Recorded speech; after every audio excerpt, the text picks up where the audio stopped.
Hi, I'm Jim, and I wanted to thank you on behalf of the regional team and the whole association for your support of Home Mission. As Paul says to the church at Philippi, I thank God for you because of your partnership in the gospel. And in this series of videos, I want to show you some of the amazing ministry that goes on as a result of your faithful giving to Home Mission. I recently went to visit the chaplaincy team at Southampton University that are supported by Home Mission. Tim Peters, our Baptist chaplain, works alongside others from different denominations to provide pastoral support and spiritual direction to students from across the world. Let's take a look.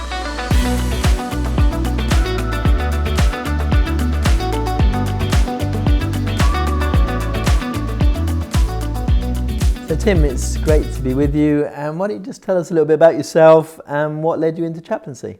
Yeah, I'm Tim, ministry and training. I felt called to ministry and then had to find a place to be. I had a real passion for young people. You know, there's always stats about kind of maybe 1% of people under 25 going to church. Would love to meet the 99%, like where are they at, that kind of thing. Yeah. And the opportunity to come to chaplaincy came up, so yeah, came down. Fantastic. So you're studying at Regent's College and you're also a local church minister as well? Yeah, that's right, yeah. Southampton? Yeah, Bitton Park Baptist. Yeah, it's a little church just the other side of the river, about a 20-minute walk from here. It's really, yeah, it's a lovely church. And what sort of things do you get up to here in the chaplaincy? The phrase often used, kind of loneliness is a pandemic, kind of friendship is like an antidote or a cure. Yeah. And so we try and really create these communities to bring people together. So we run events to kind of create communities. So whether it's, later we've got cheese toasties on, so just people come together, have some toasties, and then we're here just to chat, and people often kind of off the back of that want to have a chat.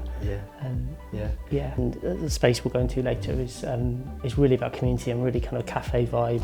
It's got a bar. It used to be one of the university bars. It's really to help relax students and just feel at home and feel like they can be somewhere, whether on their own if they want to or with other people. The Faith and Reflection Centre provides a really nice space when no one's really trying hard to do work. Everyone's kind of taking it down a notch and relaxing and having like free conversation where you don't have to focus on what you're doing, deadlines or anything like that. You can meet people off your course who aren't discussing today's homework or anything like that, which is very nice. Having someone who's open to talk and just like a reassuring, friendly presence is so nice. It's invaluable, I argue. So you have people with no faith feel that they can come and engage? Oh yeah, completely. Most people would be of no faith and would be the people who use the space the most, yeah. Have you got any examples or any of the things that have been a real joy, you've really thought, wow, really made a difference? Oh yeah, massively so. I mean, for one of the Christian students we meet pretty regularly. We kind of get up, we have breakfast together in the chaplaincy. There's Christians in sport, there's about 15, 20 of them kind of come together for breakfast, and we just have a little bit of food and then do a Bible study off the back of that. Really, really value that consistency, being there all the time. And then some of the students who are not of faith, they're just intrigued. They naturally just ask questions, and just being together is really important for them. What I find helpful about this Faith and Reflection Centre is it's always open, and you can kind of come in here whenever you want. You can arrange to meet up with friends, and personally I like to go and meet Tim on Wednesdays, and we have Bible study together, we have breakfast, we have a short prayer and fellowship. When there's a lot going on, you can kind of feel a bit overwhelmed, and so having this place to just kind of disconnect really makes a bit of difference to how we go about our daily lives, especially when I've got assignments and other things going on. So there was a student at the end of last year, so he just brought in a gift just to say thank you so much. This was the highlight of my week every week, and it was really touching. A lot of the students kind of are lonely, and they're happy to chat about it, so they don't keep it quiet. They're very, very open and very happy to say, I'm feeling this way. When I'm feeling stressed, I can come here and just I can admit I'm stressed at the moment. I've got my dissertation and everything. Everyone's really welcoming, and we'll have like a nice chat with some of the people, and they're like, how are you? And I'm like, this is what I'm doing at the moment, and yeah, they seem really like invested into making sure everyone feels welcome. This place is just a really nice space for students, and I feel like without it, then like students might feel a bit lost.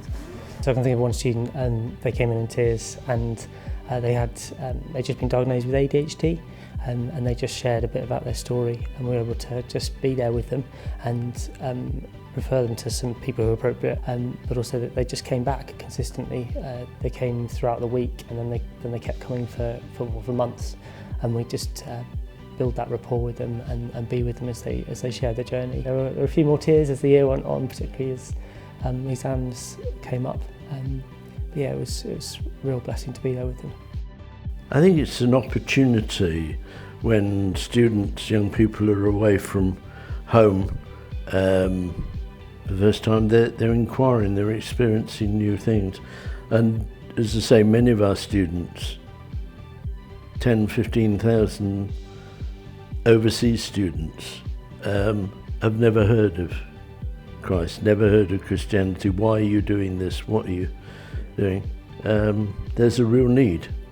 Without the support of the churches, we wouldn't be able to function. They're the only source of income that we have to be able to employ the chaplains. Yeah.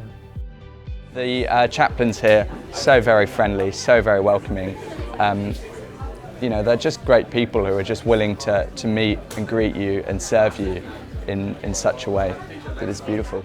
Well, I hope you've been inspired by what you've seen of the amazing work of our home mission supported ministries. I wonder whether you, as an individual, a family or a church, would consider giving to Home Mission to enable ministries like these to continue. Either through a one-off gift or a standing order, it would make such a difference. Either go to scba.org.uk/home mission or scan the QR code in the corner of the screen using the camera on your phone. Or if you have an idea for a new project or ministry and would like to find out more about receiving a Home Mission grant, then do get in touch. Many thanks and God bless you.